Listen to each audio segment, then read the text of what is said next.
आज हम सभी अंधेरे में कविता की व्याख्या यहाँ पर पढ़ेंगे। अंधेरे में कविता के बारे में कुछ महत्वपूर्ण तथ्यों की बात हम पिछले वीडियो में कर चुके हैं कि यह चांद का मुंह टेढ़ा है कविता संग्रह में प्रकाशित है। इसके अलावा कल्पना पत्रिका में भी यह प्रकाशित हुई कविता है।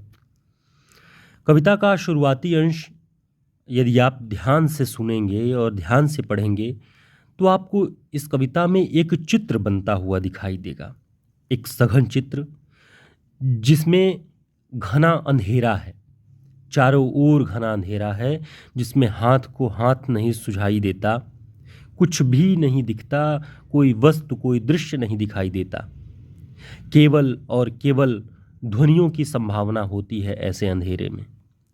ऐसे ही एक घने अंधेरे का एक दृश्य और चित्र है जो इस कविता में दिखाई देगा। कविता का अंश है, जिंदगी के कमरों में अंधेरे लगाता है चक्कर कोई एक लगातार, आवाज पैरों की देती है सुनाई बार बार बार बार, वह नहीं दिखता नहीं ही दिखता किंतु वह घूम रहा, तिलस्मी खोह में गिरफ्तार कोई एक, भीतर पार आती हुई पास से गहन रहस्यमय अंधकार ध्वनि सा अस्तित्व जनाता अनिवार्य कोई एक।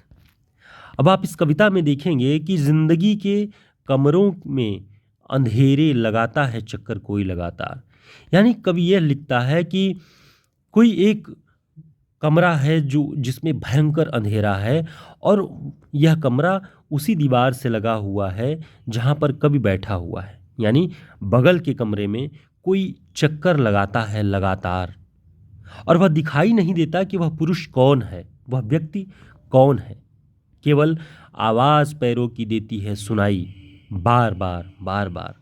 यह बार बार यानी वह व्यक्ति अंधेरे उस कमरे में बार बार घूम फिर रहा है, टहल रहा है, बेचैनी है उसके भीतर कोई, वह दिखता तो नहीं है किंतु वह घूम रहा है। तिलस्मी खोह में कोई गिरफ्तार, एक ऐसा लगता है कि किसी तिलस्मी खोह में किसी को गिरफ्तार कर लिया गया हो, किसी को कैद करके रखा गया हो, भीत पार आती हुई पास से गहन रहस्यमय अंधकार ध्वनि सा अस्तित्व जनाता अनिवार्य कोई एक। बगल की ही पास की ही दीवार से जहां रहस्यमय एक ध्वनि उठ रही है, अंधकार ध्वनि, माने अंधकार में केवल ध्वनि ही संभव है और उस व्यक्ति का बार बार चलना यह दर्शाता है कि उसका कोई अस्तित्व है, वह जीवित है, वह मौजूद है उस जगह पे। अनिवार्य कोई एक, अनिवार्य माने आप यह समझ लीजिए कि वह अनिवार्य कोई एक ऐसा अस्तित्व है जो मौजूद है और मेरे हृदय की धक धक पूछती है वह कौन। यानी कवि जब उस व्यक्ति के चलने की पदध्वनियों की को सुनता है तो उसका हृदय धक धक करने लगता है, यानी वह घबरा जाता है कि आखिर वह कोई विलन है या कोई हीरो है, कोई खलनायक है या कोई नायक है जो बगल में चल रहा है, जिसकी पैरों की आवाज सुनाई दे रही है। पूछती है वह कौन, सुनाई जो देता पर दिखाई नहीं देता।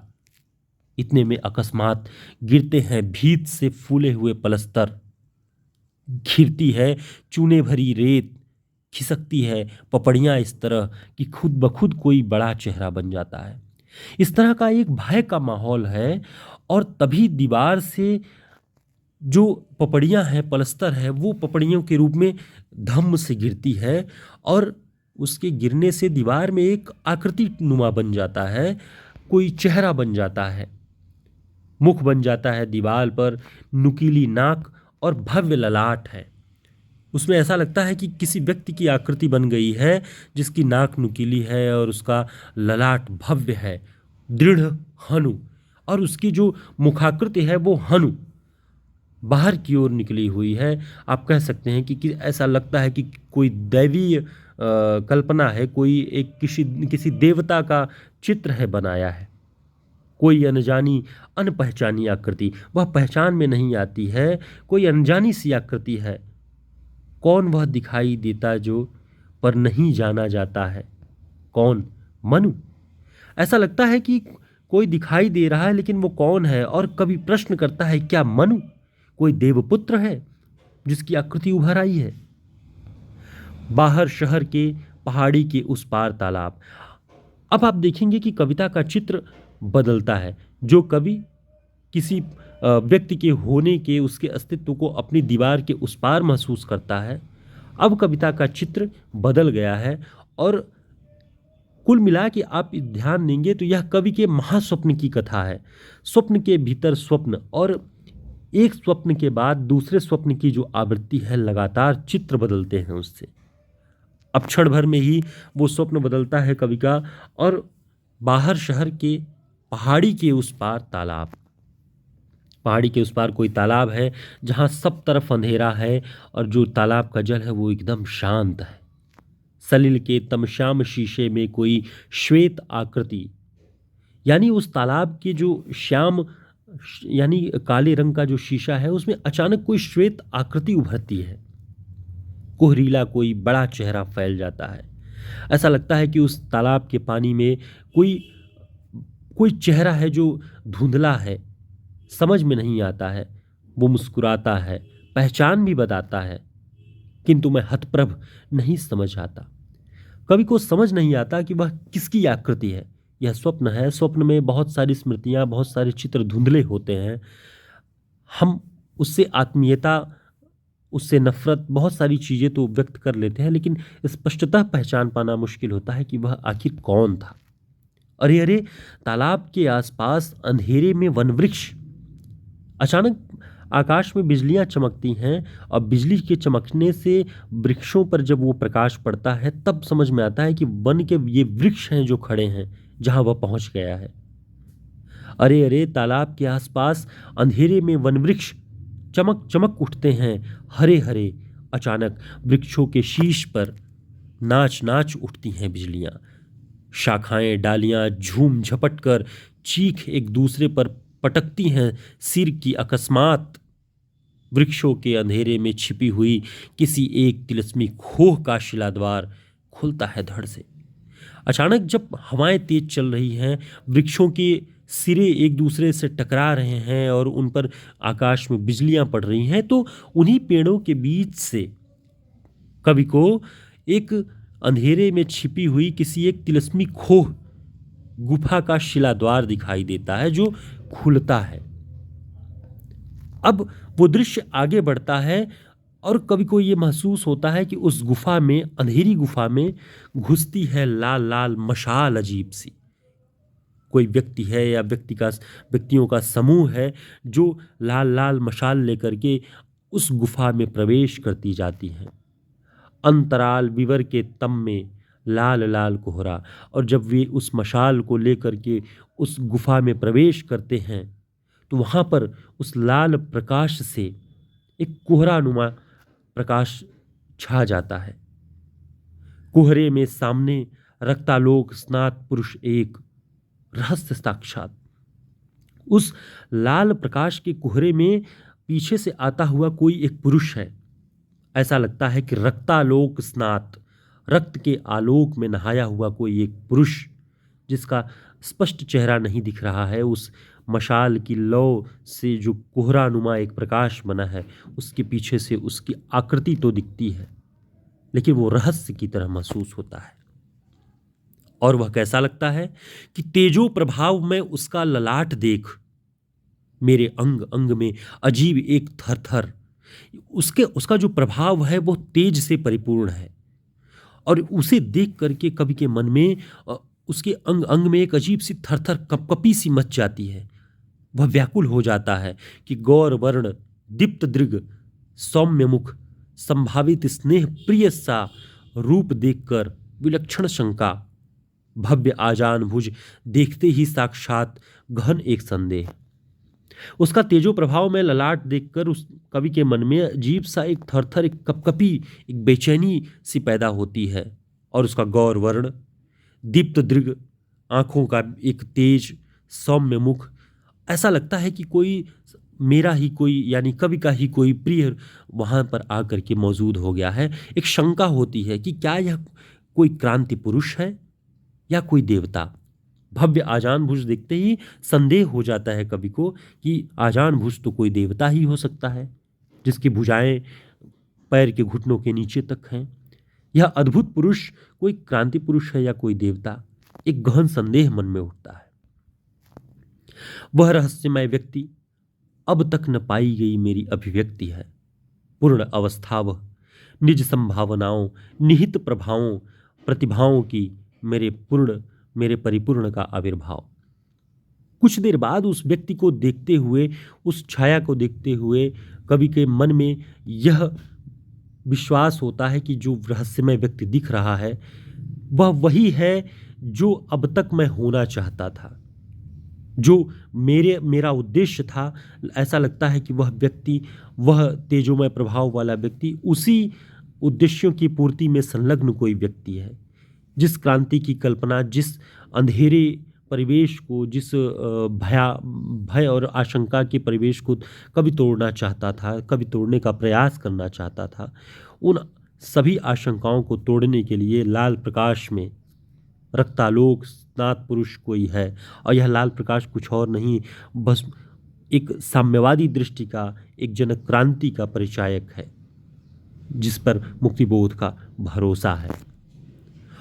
और वो मानते हैं कि जिस परिपूर्ण मनुष्यता की, एक पूर्ण मनुष्य होने की कल्पना के लिए जिस क्रांति का आह्वान वो चाहता था, ऐसा लगता है कि उन सारी संभावनाओं का स्रोत यह रहस्यमय पुरुष है, जो आएगा और क्रांति के स्वप्न को पूर्ण करेगा। हृदय में रिस रहे ज्ञान का तनाव वह दूर करेगा। ऐसा लगता है कि जो कवि की आत्मा में जो कुछ भी चल रहा है वह उसकी प्रतिमा है, वह उसका पूर्ण एक साकार रूप है। लेकिन कुछ देर देखते हुए उनके मन में प्रश्न उठता है, जब बहुत ध्यान से उसको देखते हैं, कि वह फटे हुए वस्त्र क्यों पहने हैं। कुछ प्रश्न उठते हैं उनके मन में जो उस दृश्य को देख करके उठते हैं। किंतु वह फटे हुए वस्त्र क्यों पहने हैं, उसका स्वर्ण वर्ण मुख मैला क्यों है, वक्ष पर इतना बड़ा घाव कैसे हो गया, उसने कारावास दुख झेला क्यों, उसकी इतनी भयानक स्थिति क्यों है, रोटी उसे कौन पहुंचाता है, पानी कौन देता है, फिर भी उसके मुख पर स्मित क्यों है, एक नरमी सी क्यों है उसके मुख पर, प्रचंड शक्तिमान क्यों दिखाई देता है। यह जिस पर वह कवि क्रांति की आस को टिकाए हुए है, जिससे उसे मनुष्यता की संभावनाओं को बचाने के लिए की एक उम्मीद दिखाई दे रही है, उसका यह दृश्य कि वह वस्त्र फटे हुए पहना है, उसका स्वर्णमुख मैला है, उसके हृदय पर, उसके वक्ष पर घाव है, कारावास का दुख झेला हुआ गुफाओं में बंद है, ऐसी भयानक स्थिति क्यों है। यह प्रश्न कोई भी मनुष्य, किसी भी मनुष्य की दारिद्र्य अवस्था को देखकर जब उठाता है तो वह प्रश्न बड़ा भयानक होता है, जो सत्ताओं से पूछे जाने योग्य होता है। इसलिए मुक्तिबोध लिखते हैं कि प्रश्न थे गंभीर, शायद खतरनाक भी। गंभीर प्रश्न थे उसकी अवस्था को देखकर, और खतरनाक इसलिए कि शायद उसका उत्तर अगर तलाशा जाए तो कोई न कोई उसकी इस परिस्थिति का उत्तरदायी होगा, जिम्मेदार होगा, जिसने उसे कारावास में बंद किया और उसे इस दयनीय स्थिति तक पहुंचा दिया। इसीलिए बाहर के गुंजान जंगलों से आती हुई हवा, घने काले उस परिवेश से, उस जंगल से आती हुई हवा ने एक फूंक मारकर उस एक मशाल को बुझा दिया, जिसके प्रकाश में कवि उस दिव्य पुरुष को देखता है। आगे वे लिखते हैं कि मुझको यूं अंधेरे में पकड़कर मौत की सजा दी। ऐसा लगता है कि जिस हवा ने आकर के उस मशाल को बुझाया, उसने कवि को मौत की सजा दे दी। मौत की सजा इस रूप में कि जिन संभावनाओं की कल्पना वो वहाँ कर रहे थे, उस दृश्य से, उस व्यक्ति से कर रहे थे, अचानक उस हवा ने उन सारी संभावनाओं को बुझा दिया और फिर से वही अंधेरा हो गया, जिस अंधेरे में कोई व्यक्ति बार बार चल रहा था और उसके पैरों की आवाज़ सुनाई दे रही थी। उस मशाल का बुझना क्रांति के स्वप्नों का बुझना है। मनुष्यता के लिए लड़ने वाली लड़ाई की जो उम्मीदें थी, उसके बुझ जाने की, मिट जाने का एक संकेत है।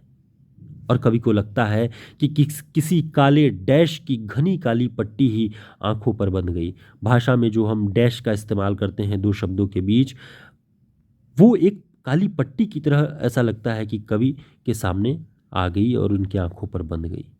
किसी खड़ी पाई की सूली पर मैं टांग दिया गया। ऐसा लगता है कि सारी चीज़ों का खड़ी पाई का मतलब है पूर्ण विराम, और उनकी क्रांति के सारे स्वप्नों पर ऐसा लगता है पूर्ण विराम हो गया। यानी उस पूर्ण विराम पर, खड़ी पाई पर उसे टिका के उसे मृत्यु के मुख में डाल दिया गया और उसे मौत की सजा दे दी गई। किसी खड़ी पाई की सूली पर मैं टांग दिया गया, किसी शून्य बिंदु के अंधियारे खड्डे में गिरा दिया गया मैं अचेतन स्थिति में। ऐसा लगता है कि किसी जो शून्य बिंदु है, जो अनुस्वार बिंदु भाषा में होता है, उस काले टिक्के के भीतर डुबो करके एक कवि को गिरा दिया गया और अचेतन स्थिति में। यानी अब उसके जीने का उद्देश्य, उसका मकसद कुछ भी दिखाई नहीं देता। सत्ताओं ने उसे उसके सारे उद्देश्यों को नष्ट कर दिया है। इस तरह का भय और आशंका का परिवेश मुक्तिबोध अपनी कविताओं में करते हैं। अंधेरे में कविता देश की उसी स्थिति का परिचय देता है जहां व्यक्ति की स्वतंत्रता, उसके अभिव्यक्ति के सारे संकेतों को नष्ट किया जा रहा है, नष्ट किया जाने का प्रयास किया जा रहा है। और कवि एक अन्य कल्पना पुरुष के माध्यम से अपने क्रांति के स्वप्नों को साकार करना चाहता है। उसमें अपने सारे उद्देश्यों की संभावनाओं को देखता है, जिसे कुछ ही क्षण बाद सत्ताओं ने मार्शल लॉ या प्रशासन की क्रूरता के, शासन प्रशासन की क्रूरता का शिकार बना दिया। तो यह मुक्तिबोध के अंधेरे में कविता का पहला खंड है। यह कविता पूरे 8 खंडों में विभाजित है। उन्होंने पॉइंट बना करके इन कविताओं को लिखा है। तो अब 8 उन पॉइंट को हम अलग अलग सीरीज में देखेंगे। तो पहली सीरीज आपके सामने थी। अब दूसरी सीरीज की इस स्थिति के बाद, जब मशाल बुझा दी जाती है, उस क्रांति पुरुष को मार दिया जाता है, कवि को मौत की सजा दे दी जाती है, इस स्थिति के बाद कविता में क्या होता है, अब हम अगले खंड में इसको पढ़ेंगे। बहुत बहुत धन्यवाद।